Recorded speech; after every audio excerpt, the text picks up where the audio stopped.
이 이야기 좀 힘든 얘기들인데요. 예를 들어서 제가 있던 서울대 기준으로 치면은 우선 데모조가 약 80명이 조직됩니다. 이제 2명씩 짝지어서 나갑니다. 그럼 80명은 번호 대기표 받은 순서대로 이제 감옥에 가는 거예요. 그 당시에는 무조건 데모라면 집시법 위반으로 들어가던 시절이기 때문에. 그래서 대충 기본 병력 80명에다가 예비 병력까지 해서 한 120명 정도를 맞서 나옵니다. 그리고 한 90번 정도나 100번 정도 번호를 받은 사람은 와갖고 항의하고 따지던 시절. 아마 여러분 상상도 가지만, 왜냐면 그 당시에 대충 감옥을 그렇게 갔다 와야지 그게 이제 군인으로 치면 별달고 이제 좀 훈장된 것이 되기 때문에 그 안에 못 들어오면 굉장히 막 좌절하고 그랬어요. 뭐 그런 게 있습니다. 그래서 이제 1년 계획을 이제 세워나가고, 아까 좀 이제 우리는 86년도 되면서 헌법 개정 투쟁, 이걸 어떻게 할 건가를 이제 논의를 하고 있는데, 소위 말하는 지하 중앙위원회가 이제 소집이 돼가고 갔더니만 이러는 거예요.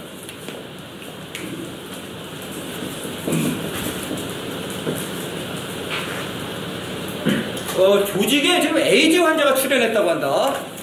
그러니까 빨리 에이즈 환자 상황을 보고하라, 이런 얘기 지시가 나온 거예요. 근데 여러분과 상상하기 힘들 정도로 그 당시 운동권, 특히 운동 지도부는 은어들을 많이 썼어요. 아이고, 오랜만에 중앙위원회 회의에 들어갔는데, 제가 소위 말하는 선전선동국 책임자인데 무슨 개소리 하는지 모르겠는 거예요, 제가. 그리고 옆에 이제 선전을 책임지는 친구가 있어갖고 물어봤어요. 도대체 저 에이즈 환자라는 게 뭐냐 그랬더니, AIDS, 안티 임페리얼리즘 다이렉트 스트러글이라는 거예요. 그러니까 반제국주의 직접 투쟁 문제들이라는 거예요. 야, 저게 뭔데 그랬더니, 지금 헌법 개헌 투쟁이 중심이 아니라 미제 반대 투쟁을 중심으로 놓고 싸워야 된다는 주장을 하는 사람들이 생겼다는 거예요. 그래서 그래? 뭐 그런 것들이 생겼어? 제가 그 얘기를 들었지만 그 당시에 굉장히 무심코 들었어요. 그 다음에 저는 이제 그 당시에 바빠 죽겠는데, 왜냐면 그 당시에 소위 말하는 전국적인 지하 신문을 만들고 신문 유통망, 언더 유통망을 이제 건설하더라고 정말 잠도 제대로 못 자고 뛰어다닐 때. 그래서 이거 잊어버렸어요. 잠깐 잊어버리고 있는데 어떤 사건이 일어나냐면, 요 다음에 이제 자세한 얘기는 다 빼놓고, 이게 이제 85년도 겨울로 기억합니다. 한 12월이었죠. 그 다음에 86년도 3월 달에 오랜만에 학교를 올라가 봤어요. 근데 올라가본 게 뭐냐면, 이제 모처럼 한번 첫 시위 투쟁을 한다 그러니까 구경을 하러 올라갔어요. 사실 이제 그거는 앞에서 시위하는 건 이제 저학년들이라든지 아까 말한 이제 감옥 갈 준비가 있는 사람들이 하는 거고, 저 같은 언더액션은 이제 거기에 구경이나 하고 있는 역할을 구경하는 거. 근데 구경을 하러 갔는데 갑자기 그날 분명히 헌법 개헌 문제를 갖고 시위를 하기로 돼 있었는데, 반전, 반의, 양피, 고음 시위대가 나온 거예요. 제가 충격을 받았어요, 저도. 근데 보니까 그 시위를 이끄는 현장을 보니까 저랑 같은 과, 같은 학번 친구인 이재호가 시위대를 이끈 거예요. 미리 얘기하면 이재호 씨는 그 분신자살이죠. 그게 분신자살입니다. 이 사람 분신자살에 대해서 저는 할 얘기가 많은데, 여기서는 공개석상에서 안 했습니다.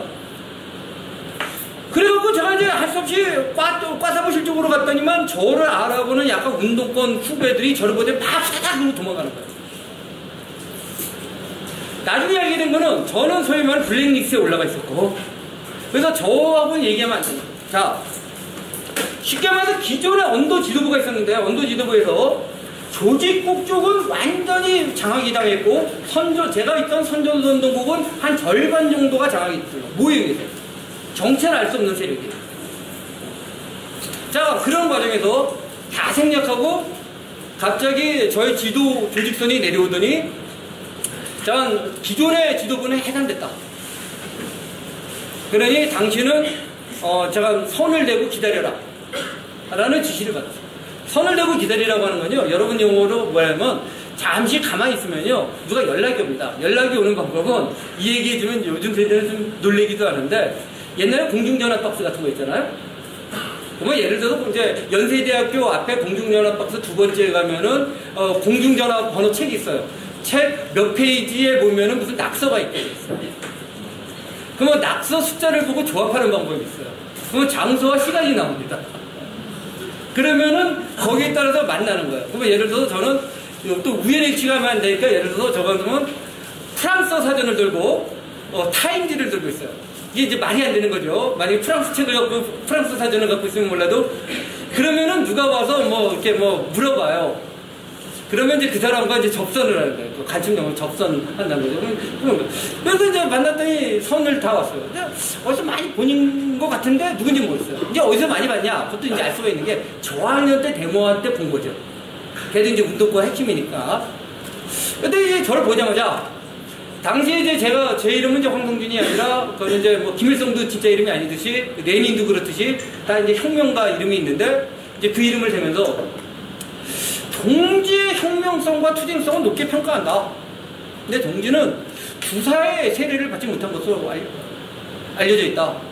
그래서 지금부터 동지는 당분간 나와 1대1로 학습을 하기로 결정됐다라는 거예요.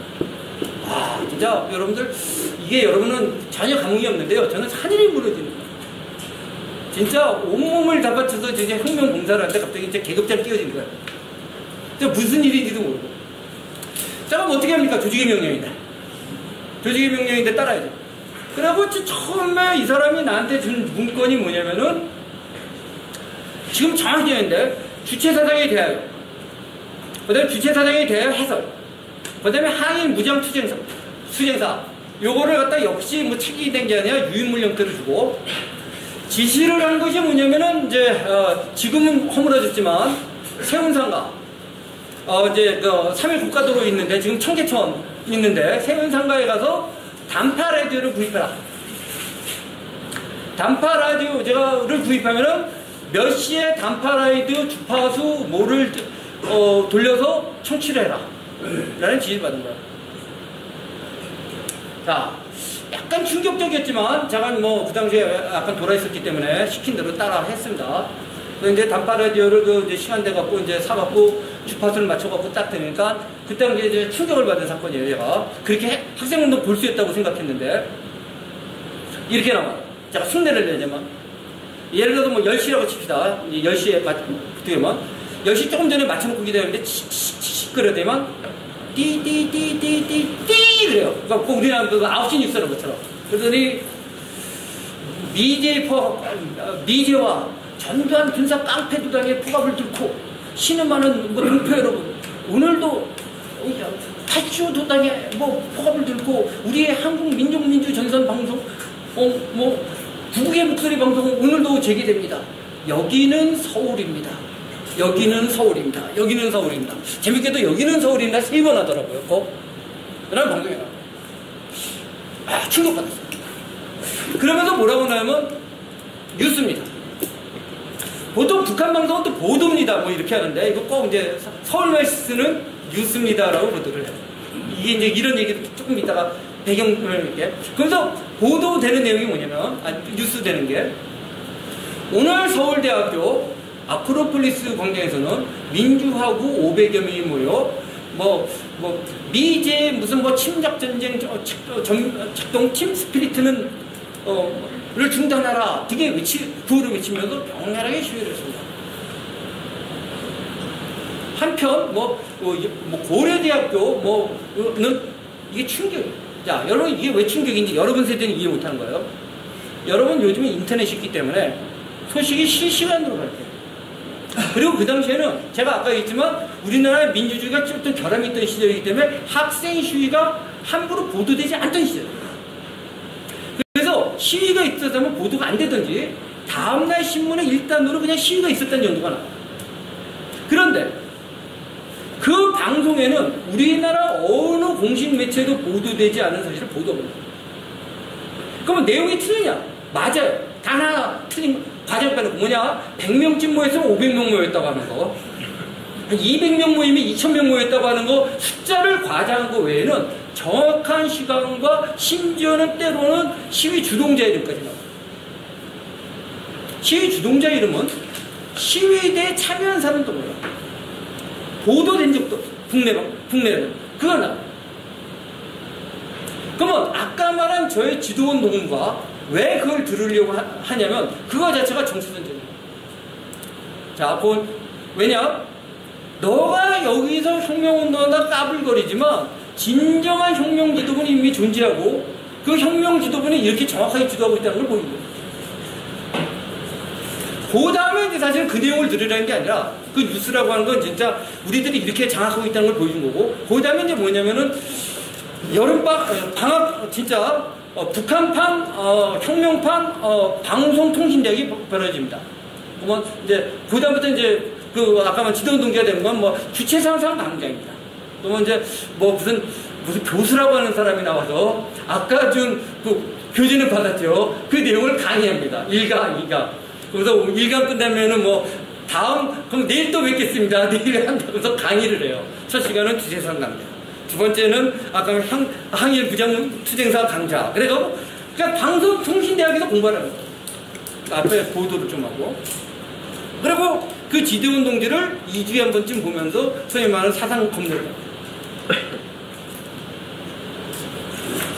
자, 이때 무슨 주장을 하냐면은 한국의 소위 말하는 민주화운동 내지는 혁명운동은 반국적 사고. 내가 일부러 한자 썼잖아. 절반이죠. 그래 하고 있다. 이제는 전국적 사고로 해야 된다. 이게 무슨 소리냐? 사실 그 전까지만 해도 많은 사람은 우리 문제로 참 요즘에 참 친북파들이, 종북파들이 왜 전국적 사고를 안 하는지 잘 모르겠는데 전국적 사고를 해요. 그 다음에 이거예요. 야, 너네들 혁명운동 한다고? 애기들 장난하고 있어? 그래, 너네들이 무슨 화염병을 무장하고 그래갖고 시위대를 몰고 나가갖고 경찰이 발포하면 발포해서 죽은 시체를 끌고 나가갖고 시청이나 도청을 점령하고 예비군 무기고를 털고, 야, 이런 걸로 혁명돼? 안 돼. 그 다음에 지하조직이라고 만들어봐야 그건 뭐 잡히고. 혁명 만들 필요 있어 없어? 없어. 왜? 이미 있어. 누가 있어? 조선노동당. 그리고 조선노동당이 전이자 한국민족민주전선이 있어. 너네들 뭐 하면 돼? 열심히 대중운동하면 돼. 굳이 사회주의 혁명하자고 말할 필요도 없어. 그냥 미제만 쫓아나자고 하면 돼. 미제만. 결정적인 순간에 어떻게 되냐? 너네들이 봉기를 일으키면 미제만 없으면 위대한 혁명 무력이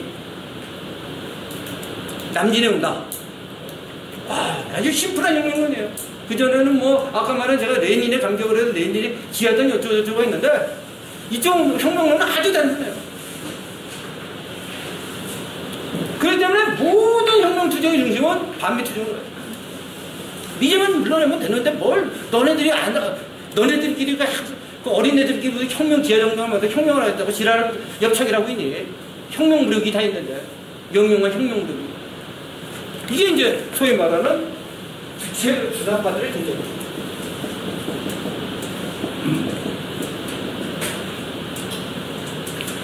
뭐 주사파의 등장에 대해서도 얘기하면 개만한데 제가 저랑 역시 또 같은 학번 동료였던 여러분 이름까지 되면 마지막 지금 알려고 알라딘 출판 지금 알라딘 그 서점의 사장이 조유시 씨, 김용환 씨랑 해서 북한 잠수정을 타고 북한 가갖고 김일성도 만나고 오고 무기도 들고 와서 강화도에다가 비트 만들어갖고 소총, 수류탄, 기타 등등 무기도 숨겨놓고 미 달러들을 들고 혁명작업 쓰고 그랬죠.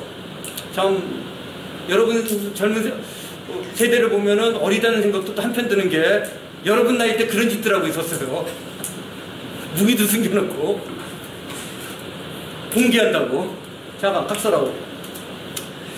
제 얘기는 여기서 이제 저는 그러다가 사실은 아까 말씀한 눈을 다치고 주사파들하고 좀 헤어졌습니다. 그래서 저는 이제 소위 말하는 나중에 PD파라는 쪽으로 가는데 이 얘기 좀 길어지는데 이 얘기는 이제 오늘 주제랑 관계가 없기 때문에 좀 생략하는데 저는 이제 노동운동으로 가갖고 이제 그래도 계속 사회주의 혁명한다고 날뛰고 다닙니다. 바로 이 문제예요. 단순히 주사파가 문제가 아니라 조선민주주의인민공화국의 존재예요. 북한의 문제.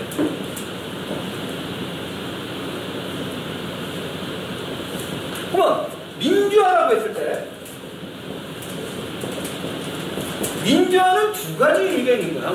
이 두 가지 의미가 같이 혼재돼서 사용되고 어떨 때는 이제 뭉개져 있어요. 하나는 뭐예요? 민주공화국에서 추구하는 민주주의예요. 이 민주주의가 뭐죠? 몰라요. 여기 계신 분요? 자유민주주의.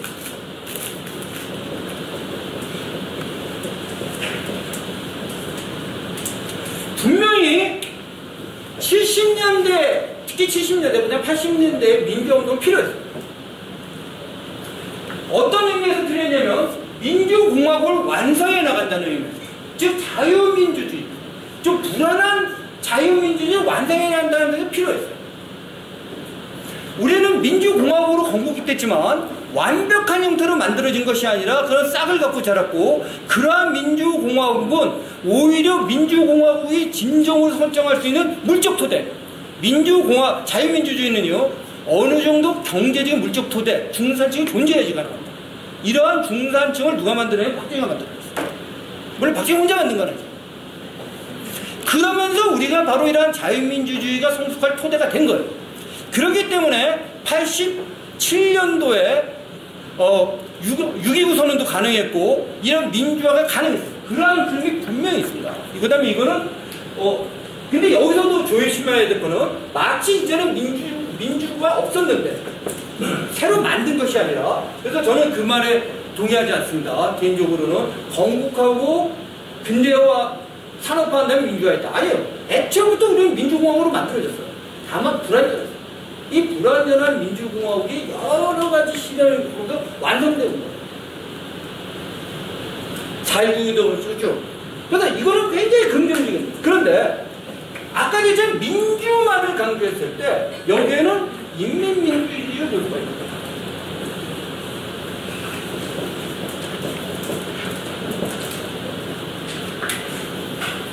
자, 요것도 이제 시간이 많지 않지만 간략하게 제가 정치 사상을 공부하는 사람으로서 이 말씀은, 자유민주주의라고 하는 것은 자유주의와 민주주의가 결합된 겁니다.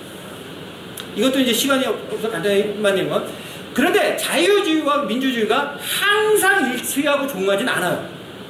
즉, 알때면 자유주의라고 하는 것은 인간의 개인을 중심으로 한 여러 가지 기본적인 권리, 아까 뭐라 했죠? 자유, 행복 추구권, 생명, 이런 걸 추구하는 가치인 반면에, 민주주의라고 하는 것은 아까 데모크라시라는 것은 다수의 지배를 얘기해요. 다수의 지배가 자유를 부정할 수도 있어요, 때로는. 그래서 자유민주주의라는 건 굉장히 어려운 체제예요. 그런데 인민민주주의라고 하는 것은, 그래서 저들은 자꾸 자유민주주의가 아니라 민주주의만 강조하는 건데, 인민민주주의라고 하는 것은 극단적인 민주주의를 강조한 체제예요. 그러다가 보면 결국은 민주주의 자체가 없어지게 돼요. 대부분 초기에는 근데 극단적인 민주주의. 자, 극단적인 민주주의 체제의 대목이 뭐냐면, 자, 여러분께 또 질문합니다. 답은 여기다 안 적겠어요. 여러분, 우리가 상권 분립하죠? 상권 분립은 왜 상권 분립으로 나눕니까? 왜 사권을 안 나누고 5권을 안 나누고, 왜 상으로 나누는 기준이 뭐예요? 그 다음에 입법사과 행정이 어떻게 나누는 거예요? 어떻게 나누는 거예요? 여기도 좀 뭐 간단히 그냥 얘기할까? 자, 법이 뭐냐는 문제인데, 법, 5번 고 아까 다수로도 부정할 수 없는 자유권이 있다고 그랬죠? 그러면 그걸 어떻게 내리냐는 거예요. 그래서 법을 만드는 놈과 법을 집행하는 놈과 놈이라고 하면 안 돼. 사람과 법을 만드는 사람과 법을 집행하는 사람과 법을 판결하는 사람을 나눠놓자는 거예요. 한국 사람들이 법을 싫어하는 이유가 있어요. 사실 우리나라에서는 법치를 옛날에 법과 사상은 법치가 아닙니다.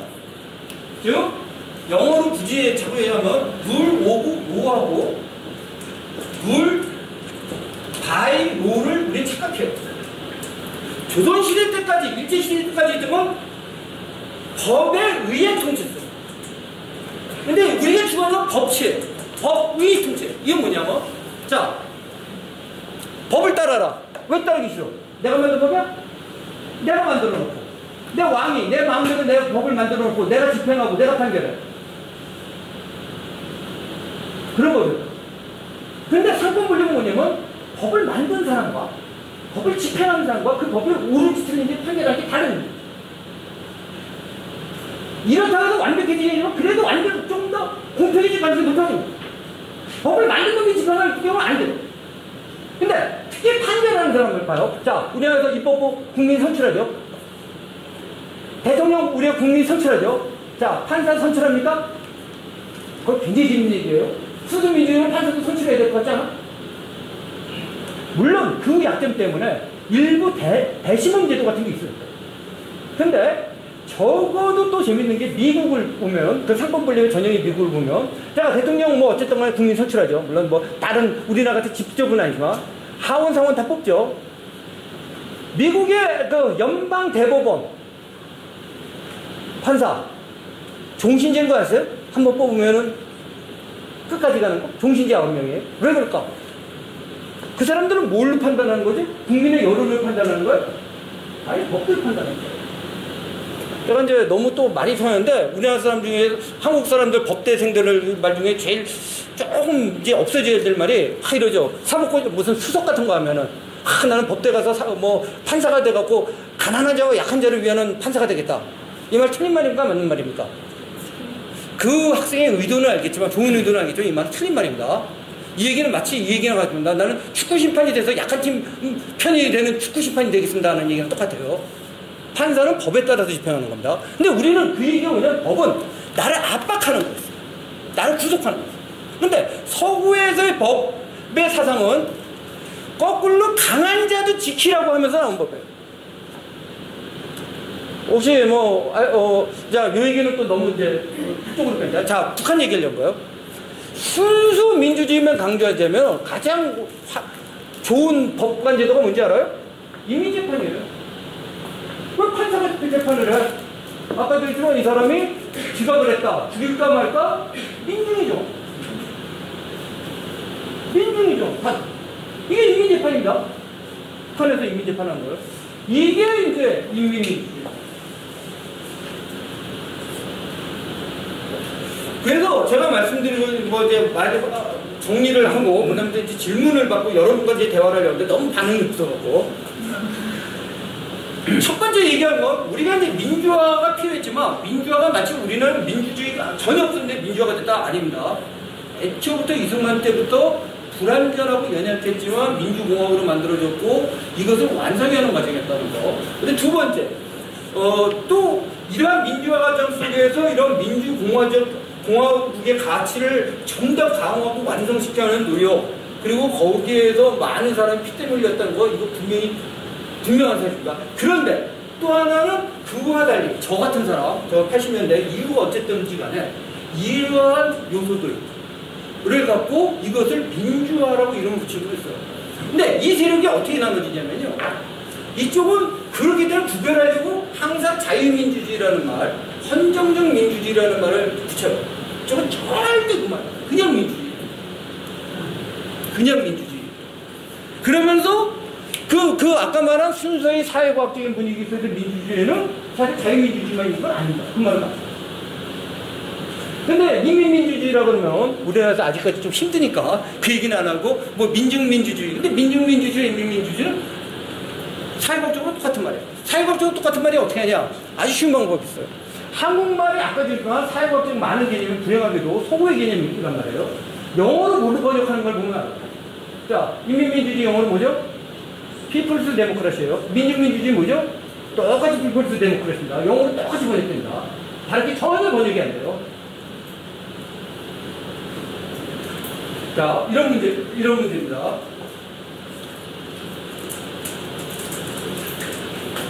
그런데 지금 현재 와서 문제가 뭐냐면, 이 민주화랑 더불어서 한마디만 딱 하고 이제 진짜 질문을 받으면,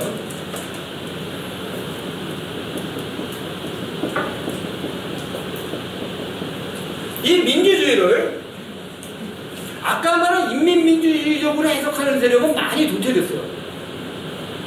인민민주주의적으로 해석이 안 되더라도 심지어 여기 계신 분들조차도, 난 그런 경우들 있을 거라고 하는데, 자유민주주의로 보는 것이 아니라 그냥 민주주의.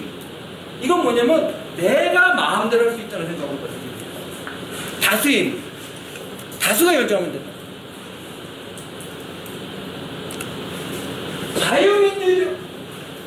자유민주주의는 아까도 말했지만 아까 다시 한번 얘기하면 민주공화국이라고 했을 때 이거는 부정이 적이에요. 자, 여기서 주된 단어는 뭐죠? 공화국이에요. 그런데 이거는 뭐죠? 문법으로만 꾸며주는 거죠. 어떤 공화국이야? 공화국이 이겁니다. 공화국인데 민주적 공화국. 다수가 지배하는 공화국이에요.